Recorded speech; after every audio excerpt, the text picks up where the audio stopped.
My mother's rose bushes were gone. That was the first thing I noticed when I turned onto Maple Creek Drive at 6:30 on a Wednesday evening, still wearing my work badge clipped to my blazer, still smelling like the copier toner from the office. The rose bushes that had lined the front walkway for 22 years, the ones my father planted the spring after they bought the house, the ones my mother watered every single morning, including the morning after his stroke, including the morning of his funeral, gone, ripped out, replaced by a neat row of ornamental grasses that nobody in my family had ever chosen. There was a sign in the yard, a real estate sign, and my brother's truck was in the driveway. My name is Cassie. I am 31 years old. I work as a senior paralegal at an estate planning firm in Charlotte, North Carolina.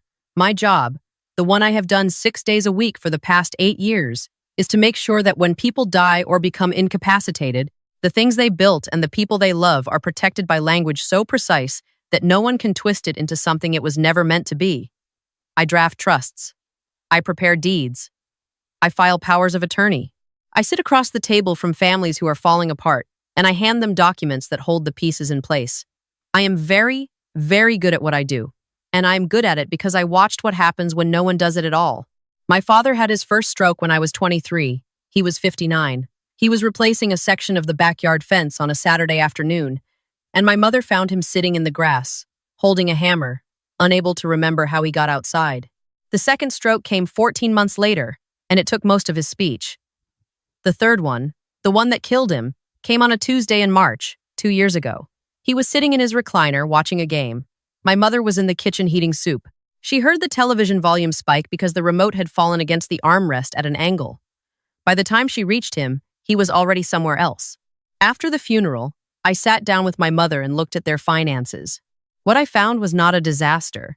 It was something quieter and more painful than that. It was 30 years of two people doing their absolute best and still coming up short. The house, a 3-bedroom colonial on a half-acre lot they bought in 2001, still carried a mortgage with 17 years remaining. The balance was $184,000. My father's pension covered it, barely, along with utilities and groceries and the medications my mother took for her blood pressure and the arthritis that had started creeping into her hands. There was no savings account. There was no emergency fund. There was a coffee can in the laundry room with $1,100 in 20s that my father had called the cushion.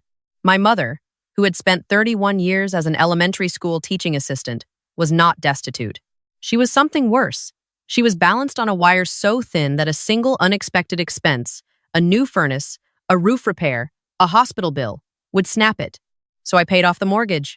I had saved $206,000 over 8 years. I lived in a studio apartment. I drove a 2017 Civic. I did not take vacations. I ate lunch at my desk. I saved because saving was the only language I knew for love when the people I loved would never ask for what they needed. I wrote a cashier's check, walked it into the bank, and paid the remaining balance in full. Then I spent another $71,000 renovating the house. New roof, updated electrical, a first-floor bathroom conversion with a walk-in shower and grab bars because my mother's knees were getting worse every year. I replaced the kitchen countertops at a height that wouldn't strain her back. I installed a ramp at the side entrance that looked like a landscaping feature rather than a medical accommodation. I had a security system put in, cameras at the front door, back door, and driveway, with an app that fed to both our phones. And when I was done, I placed the deed into a living trust with my mother as the sole lifetime beneficiary and myself as the successor trustee. I filed the trust with the County Register of Deeds. I recorded every document. I kept copies in 3 separate locations. Then I sat on my mother's porch, and I watched her water the rose bushes. And I felt the particular kind of peace that comes from knowing the math works, and the language is tight, and the people you love are standing on something solid. That was 14 months ago. The rose bushes were alive then. I need to tell you about my brother. Derek is 5 years older than me. He was the kind of older brother who was always almost fine, almost employed, almost stable. He graduated college with a business degree and a confidence that exceeded his capability by a wide margin. He sold insurance. Then he sold solar panels. Then he did something with cryptocurrency that he described using words I recognized individually, but not in the order he arranged them. Between ventures, he borrowed money from our parents. Not large amounts at first. $2,000 here, $1,500 there, and always with a timeline for repayment that functioned more as a theory than a plan. My father never said no. My mother never brought it up. 3 years ago, Derek married Vanessa. Vanessa is a real estate agent, not a successful one, but a licensed one, which in the wrong hands is the same as a set of lockpicks. She has the particular talent of making every conversation about property values within 3 sentences. She sees square footage the way some people see sunsets. And from the moment she married my brother, she looked at my parents' house the way a chess player looks at an unprotected piece. I did not tell Derek or Vanessa about paying off the mortgage. I did not tell them about the renovations. I told my mother the house was her business and nobody else needed to know the details. She agreed, quietly, the way she agreed to everything, which was with relief and a faint guilt she could never fully explain. My mother told Derek, of course she did. Not out of carelessness, but out of joy. She was proud. She wanted her son to know that his sister had done something extraordinary, and she wanted him to feel the warmth of that. She called him on a Sunday evening, 3 months after the last contractor left, and told him the mortgage was paid and the house was hers, free and clear. Derek's response, according to my mother, was a long silence followed by the question, how much is the house worth now?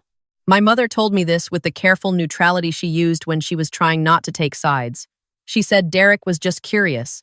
She said Vanessa had asked a few follow-up questions about the renovation. She said they wanted to come visit and see the updates. I said, Mom, it's your house. You can have anyone over you want. She said, I know. I just wanted to tell you first. That sentence was a warning I should have heard more clearly. They came the following Saturday. I was in Raleigh for a 2-day conference on elder law. I told myself it was fine. I told myself the trust was solid. I told myself Derek was my brother and not a stranger and that a visit was a visit. I told myself all the things you tell yourself when you want the world to be simpler than it is. My mother called me Monday morning. Her voice was off. Not panicked, not angry. Flattened. The way a voice sounds when someone has been managing a situation alone for 48 hours and has run out of management. Vanessa measured the rooms, she said. I set my coffee down. She brought a tape measure in her purse. She said she just wanted to see the layout. Then she and Derek sat me down at the kitchen table and said we should talk about the house. What about the house? They said it's worth more than I think. Vanessa pulled up comparables on her phone. She said the neighborhood is appreciating. She said with the renovation, the house could list for $410,000. She said that's a lot of equity for one person to be sitting on. I closed my eyes.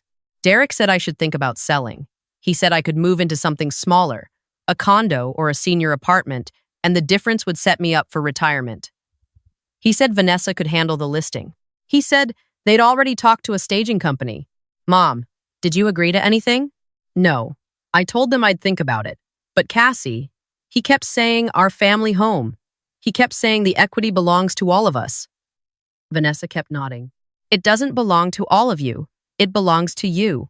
Your name is on the trust. She was quiet for a moment. He's my son. I know. He sounded so sure. He always sounds sure. That's not the same as being right. I drove to Charlotte that evening. I sat in my car outside my mother's house for 5 minutes before going in, just looking at it. The porch light was on. The rose bushes were still there, dark shapes against the front of the house, thorny and alive. I thought about my father planting them 22 years ago with his bare hands and a bag of compost from the hardware store.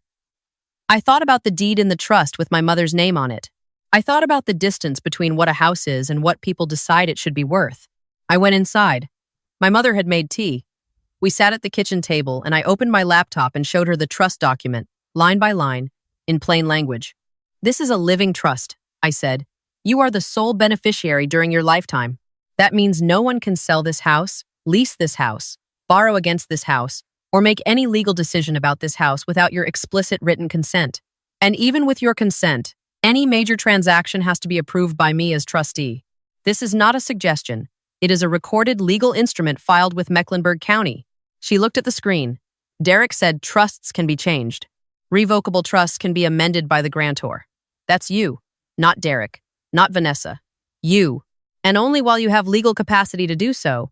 If someone pressures you into amending a trust against your own interest, that's called undue influence, and it's grounds for a court challenge. My mother wrapped her hands around her mug. I don't want to fight with my son. You're not fighting. You're standing. There's a difference. I thought that conversation had settled it. I was wrong by about 9 days. The real estate sign appeared on a Wednesday. I found it because my phone buzzed with a motion alert from the front door camera at 2:17 the afternoon. I opened the app at my desk and watched a man I didn't recognize hammering a sign into my mother's front yard. I called my mother. No answer. I called again.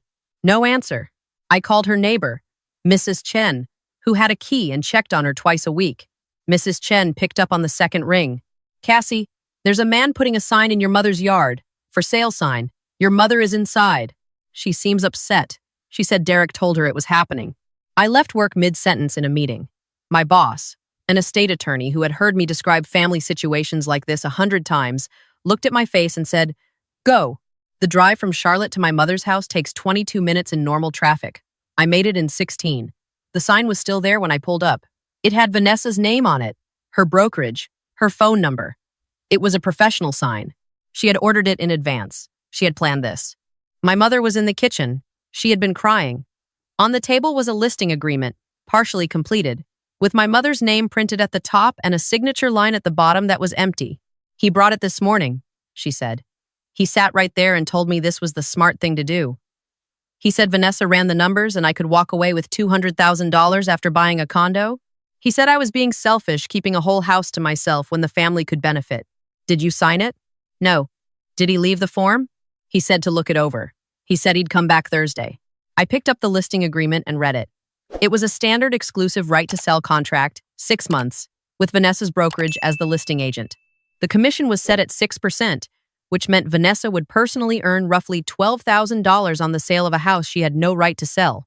There was a line at the bottom of the second page that read, "Seller represents that they have full legal authority to list and sell the above-described property." My mother did not have that authority unilaterally, because the trust required trustee approval for any sale. Vanessa, a licensed real estate agent, either knew that and didn't care, or didn't check, which was arguably worse. I took a photograph of the listing agreement. Then I walked outside and took a photograph of the sign. Then I pulled the sign out of the ground, put it in my trunk, and drove back inside. I called Derek. He answered on the first ring, cheerful, the way he always was when he thought momentum was on his side. "Hey, Cass, Mom told you about the plan?" "There is no plan, Derek. There is a listing agreement for a property held in a trust that you are not a party to, and a sign in a yard that belongs to someone who didn't authorize it." Silence. Then, "This is a family decision." "No, it isn't. It's a legal decision, and the legal authority rests with the trust. Mom is the beneficiary. I'm the trustee. You're neither." "That's cold, Cassie. That's really cold. This is our parents' house. Dad would have wanted Mom to be safe. That's what I'm making sure of." He hung up. Vanessa called 11 minutes later. Her voice was professional in the way that real estate agents are professional when they want you to feel unreasonable. "Cassie, I think there's been a miscommunication. Your mother expressed interest in exploring her options. I'm just helping her understand the market. My mother expressed interest in you leaving her alone, which she was too polite to say directly. Let me be less polite. The property is held in a recorded trust. My mother cannot unilaterally list it for sale. Any listing agreement she signs without trustee approval is void. You know this, Vanessa, because you are a licensed agent and you are required to verify a seller's authority before entering into a listing agreement. If you did not verify, you violated your fiduciary duty. If you did verify and proceeded anyway, you committed fraud." Long pause. "You're overreacting. I'm going to send you an email. I'd like you to read it carefully." I sent the email that evening from my office. I copied my firm's senior attorney, my mother's elder law attorney, and the North Carolina Real Estate Commission's complaint intake address. The email contained 4 attachments. The first was a certified copy of the trust instrument, highlighting the clause that required written trustee approval for any sale, transfer, or encumbrance of the property. The second was the photograph of the listing agreement, with a notation that no trustee approval had been sought or granted. The third was the photograph of the for sale sign in my mother's yard, time-stamped by the security camera. The fourth was a formal cease and desist letter. It notified Derek and Vanessa jointly that any further attempt to list, market, solicit offers for, or otherwise represent the property as available for sale would be treated as tortious interference with the trust, unauthorized practice beyond the scope of the listing agent's authority, and potential elder financial exploitation under North Carolina General Statute 14 to 112.2. It noted that elder financial exploitation is a Class H felony in this state. It requested that all future communication regarding the property be directed through my firm. The sign never went back up. The listing agreement was never mentioned again. Derek did not call me for 3 weeks. But that was not the end of it. It was the intermission. On a Saturday morning, 5 weeks after the sign incident, my mother called me while I was at the grocery store. Her voice had the quality I had learned to recognize, the one that meant she was narrating something she didn't fully understand. "There's a man here," she said. "He says he's from the county assessor's office. He wants to come inside and do a property valuation. He has a clipboard." I abandoned my cart in the cereal aisle. "Mom, do not let him in. Ask him for identification and a business card. Take a picture of both. Then tell him you need to reschedule through your representative. He says it's routine." "It's not routine. The county assessor doesn't send people on Saturdays without prior notice. Take the picture and close the door." She took the picture. She sent it to me. The man's business card read Craig Winslow, property valuation specialist, with a phone number and a Gmail address. There was no county seal, no government affiliation. I ran the number through a quick search at my desk on Monday morning. Craig Winslow was a freelance appraiser who did contract work for Vanessa's brokerage. He had been sent, on a Saturday, to my mother's door to conduct an appraisal she had not requested for a sale that had no legal basis. I added this to the file. I sent a supplemental letter to Vanessa's brokerage manager documenting the unauthorized contact. I noted that sending an unlicensed representative to a 71-year-old woman's home without prior arrangement could constitute a violation of the state's elder protection statutes. I copied the real estate commission again. The brokerage manager called me the next day. She was apologetic in the specific way that people are apologetic when their primary concern is liability. She assured me Vanessa would have no further involvement with the property. She used the phrase internal review twice. Vanessa called Derek. Derek called my mother. My mother called me, crying, at 9 o'clock on a Thursday night. He says I'm choosing you over him. He says Dad would be ashamed. He says I'm letting you control me. I sat on the edge of my bed in my studio apartment with my shoes still on and listened to my mother cry, and I thought about the coffee can in the laundry room with $1,100. I thought about my father planting rose bushes in the dirt.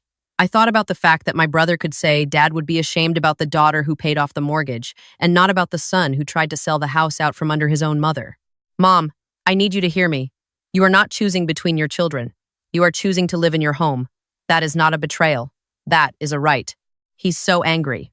He is angry because he expected something that was never his to expect. That is not your fault, and it is not your problem to solve. The social media posts started the following week. Derek's wife made a Facebook post, long and carefully vague, about family members who use legal tactics to isolate elderly parents from their own children. She tagged it with the hashtag #FamilyFirst. It got 47 reactions. A cousin I barely knew sent me a message asking if everything was okay. My mother's friend from church asked her if she was being taken care of properly, which was a question that contained an accusation. I did not respond publicly. I sent one email to Derek and Vanessa, through my firm, with the elder law attorney copied. It stated that any public statements that were demonstrably false and that could be tied to the trust, the property, or my role as trustee would be referred to counsel for review under North Carolina defamation statutes. It requested the removal of the post within 48 hours. The post was gone in 12. 3 months of silence followed. I drove to my mother's house every Sunday. I mowed the lawn. I checked the security cameras. I replaced the batteries in the smoke detectors. I sat on the porch with her and drank coffee while she told me about the book she was reading or the cardinal that had started nesting in the maple tree by the mailbox. She did not mention Derek. I did not ask. On a Sunday in late October, the kind of day where the light turns everything copper and the air smells like leaves and distance, I arrived with groceries and found my mother in the backyard. She was kneeling in the dirt near the fence, in the exact spot where my father used to work. She had a pair of gardening gloves on and a flat of mums from the nursery. "I'm putting in fall flowers," she said. "Your father always said October was the best time for mums." I knelt beside her and helped dig. The soil was cold and dark. We worked without talking for a while, side by side, the way people work when the doing is the conversation. "Derek called me yesterday," she said eventually, not looking up. "Still digging." I waited. "He said he's sorry. He said Vanessa pushed the listing idea and he went along with it because he thought it made sense financially. He said he doesn't want to lose me." "What did you say?" "I said he hadn't lost me, but I also said something I've never said to him before." "What was that?" She sat back on her heels and looked at me. Her hands were dirty. Her eyes were clear. I said, "This is my home. Your sister made sure of that. And if you want to sit on this porch with me, you are welcome." but you will never talk about selling it again." What did he say? He said, "Okay." Did he mean it? I don't know, but I meant it. That's the part that matters. I looked at her. This woman who had spent 30 years being careful, being accommodating, being the person who held things together by never insisting on holding anything for herself. And here she was, kneeling in her own dirt, with her own gloves, planting flowers in a yard that belonged to her in every way that language could make binding. "Dad would have loved this," I said. "He always did. He just never needed to say it out loud." We finished planting the mums. I cleaned up the tools and washed my hands at the garden hose. My mother went inside to make coffee. I stood in the backyard for a moment and looked at the house. The new roof, the painted siding, the ramp at the side entrance that looked like it had always been there. The security camera above the back door with its small, steady light.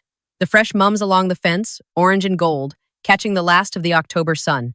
I thought about the rose bushes that had been ripped out and replaced with ornamental grasses by someone who saw the yard as staging and the house as a number. I thought about the night I paid off the mortgage, sitting in my car in the bank parking lot with a cashier's check receipt and a feeling I couldn't name. I thought about the file in my office, 3 inches thick, containing every document that stood between my mother's peace and my brother's ambition. I used to think that protecting people meant absorbing their problems, carrying what they dropped, covering what they couldn't afford, making the math work so quietly that nobody noticed the math was even a factor. I thought that if you put up a boundary, you were building a wall, and walls meant you'd given up on the people on the other side. What I know now is different. A boundary is not a wall. It is a property line. It tells you where one thing ends and another begins, not because the things on either side don't matter, but because they matter differently. And pretending otherwise is how good things get taken apart. I did not pay off that mortgage to control my mother. I did not file that trust to hold power over my brother. I did not pull that sign out of the yard because I wanted to win.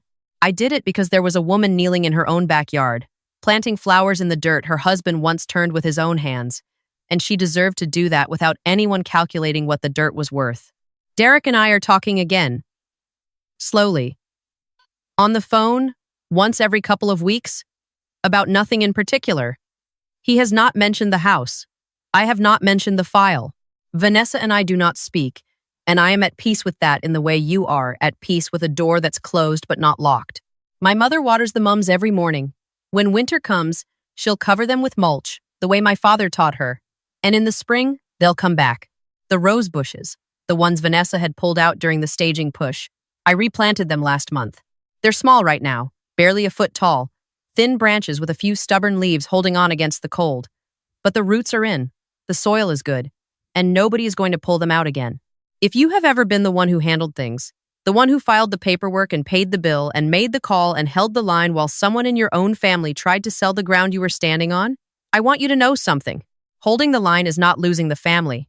Sometimes it is the only thing that keeps the family worth holding.